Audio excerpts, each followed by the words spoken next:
Number 5, I wasn't mentally prepared for how much I would lose myself. Hi, and welcome back. Here are 10 things I wish I was mentally prepared for before I became a mom. Stay till the end because the last one is definitely gonna pull on your heartstrings. The first one I want to speak about is I wish I was mentally prepared for becoming a premature mama. So when it comes to being a premature mama, there is so much things that you have to look at in detail. I mean, I didn't expect to have my son at 28 weeks, so there was a lot that I wasn't mentally prepared for. Like now with these development stages, you have to keep track of everything. It's just really strenuous and stressful because you think your child would develop like other babies, but they actually don't. They're a little bit more delayed than the rest of the other kids. As well as me going in for an emergency surgery, I didn't know that was possible. In my mind, I thought, okay, I'm going to carry full time. I'm going to have this beautiful baby and, no C-section. He'll come out naturally. And unfortunately, that didn't go as planned. So that actually made me a little bit distraught about my pregnancy journey. It still gets emotional from time to time, but he's here now and I'm so blessed to have him, and I wouldn't have it any other way. Yes, I am traumatized. I'll always be mentally traumatized for the way that he came into this world, but that was just part of my journey that God put me on. And number 2 that I'd like to discuss is I didn't know what the NICU would feel like. Like, I wish I had information about this before I had my son, that this was a possibility, that I could have a baby in an incubator with all the monitors, the oxygen mask, the sounds of it going beep, beep, beep. That in itself is traumatizing. Him with a feeding tube in his mouth, and a syringe giving him food. Like, every time the monitor would go beep, beep, beep, my heart would just, go up, or my heart would sink. My heart rate would, I don't know, it was just so traumatizing. But I had to force myself to learn what they are doing and what the machines, the sounds of the machines mean.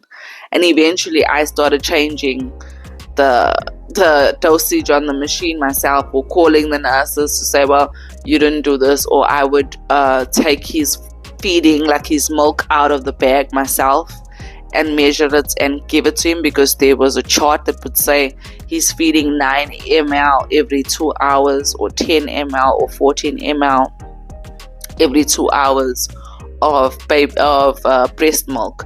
So I would make sure that, okay, if the nurse is not here and he's still hungry, I would literally fill up the syringe myself and feed him that. So that was a lot to handle. And then seeing him on an oxygen mask was also something a little bit scary, because I never thought my son would be on oxygen, you know what I'm saying? So that was also rather traumatizing. And then because he had to have so many blood fusions and surgeries, it was very scary for me. Like, I didn't know what to expect or how to manage it. Plus, I was expressing throughout the night just so he had enough milk for the day, and that was mentally draining on me. Then I had to make sure I get up every day from 8 to 4 in the afternoon to at least give him like 3 feeds a day or 2 feeds a day from my breast, so he could get used to nursing from me. So a lot. And then the third thing I wasn't mentally prepared for is postpartum in general. My body changed so much, and I think it's mainly because I was lacking milk, so I had to find ways to produce more milk in order to feed him. And one of the ways that was said on social media was dates, oats, and milk. And that's what I would mix up together most of the time. And wow, that made me gain so much weight. But I managed to give him enough milk. That's what I was grateful for. And also having a C-section, I can't... What's wrong, Sunshine? It's so weird to look at my stomach now with all the stretch marks and my cuts at the bottom. I mean, my body has changed for the rest of my life. And it's something that I'm trying to mentally accept. Because, before you had a child, you had this figure like a trigger, everything was in place.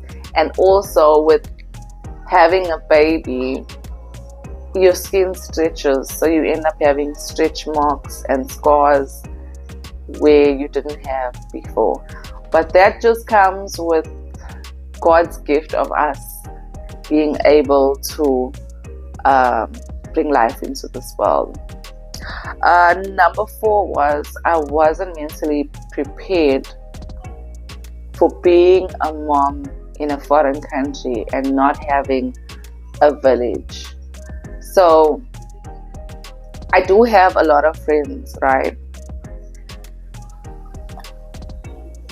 And I do know quite a few people here, but it's like the minute you have a baby or you get married, your friend group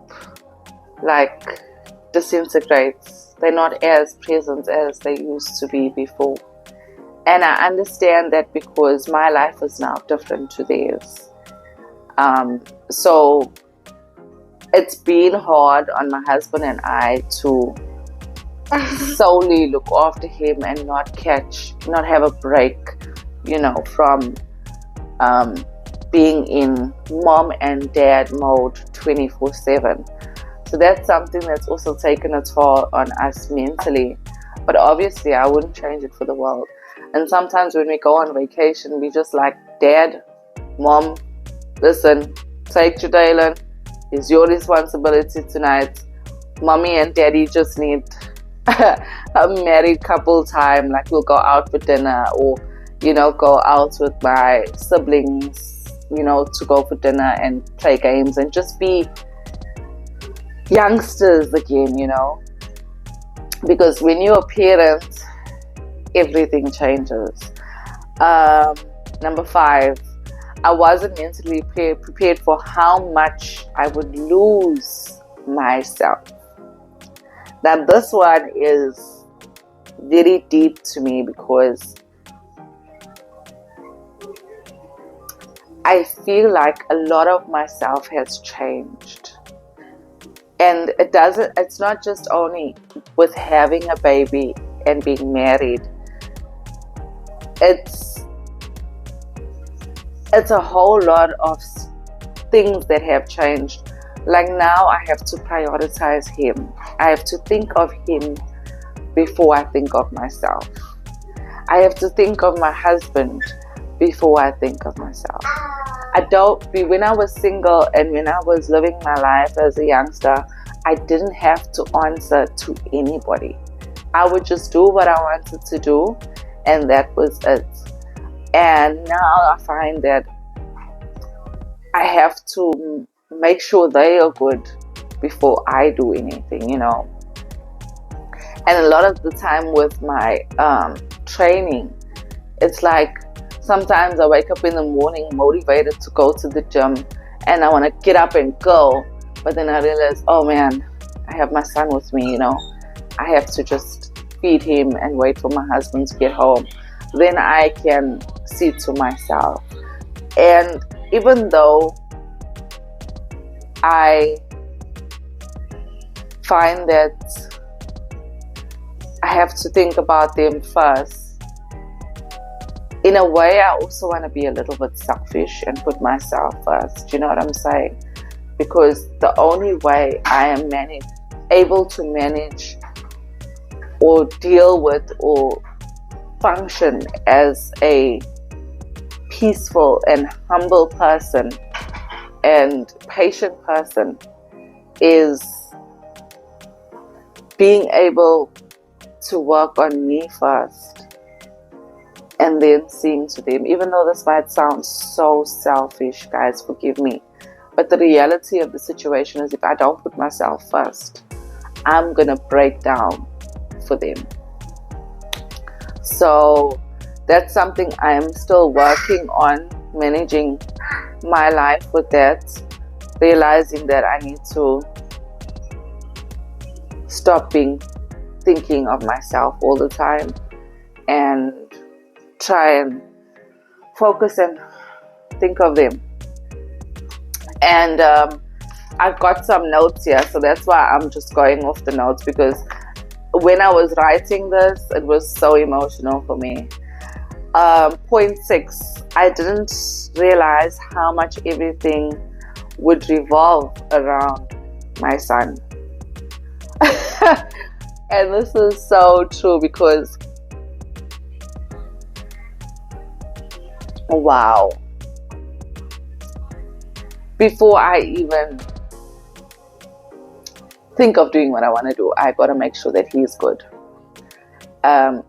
Everything I do in my life now, I put him first. I have to make sure that he is good and he is comfortable and he is fed and he is reaching all his milestones. He's fed, bathed, changed, etc. So I literally put myself last. Like I said in the previous part, I literally put myself last. And yeah, I mean, it is what it is. You have a child now. Your mind has to be solely focused on that human until they're old enough to look after themselves. And point number 7, I wasn't mentally prepared for the responsibility, oh wow, of keeping another human alive and mentally sane. Like, every time I look at him, I'm like, is this really our little human? Like, I can't believe that God gave me this responsibility to keep him alive. Like, and it's so funny how it just comes, as a mother, it just comes. I still feel like a young girl, a teenager, like I'm still, or in my 20s, I still feel like I'm, in that era. But truth of the matter is, I am a mom. I have a responsibility. And the responsibility is keeping this little man alive. Like, that blows my mind every time I look at him. I'm like, if I don't feed you, bruh. If I don't bath you, bruh. So this all goes through my mind, and I'm like, wow, if I don't cut his nails, if I don't clean his ears, if I don't make sure he's well, like if he's sick, if I don't attend to him with medication and stuff like that, it's like mind-blowing that I have the responsibility to look after this tiny little human. And I'm grateful to God for the responsibility, because he doesn't give me stress. He is such a calm, passive and chill baby. Like, now he's just playing with his toys and I'm weaning him off TV. So I'm just playing the nursery rhymes on Spotify from the TV. So these are all the things that are, what's the word, mind-boggling. And number 8 is I wasn't prepared for the mental load of motherhood. And this all sums up the fact that I have to be responsible for somebody else. And with responsibility comes putting yourself aside, becomes trying to be the best version of yourself for your child. And that's why I stopped doing a lot of things that I was doing before I had a baby.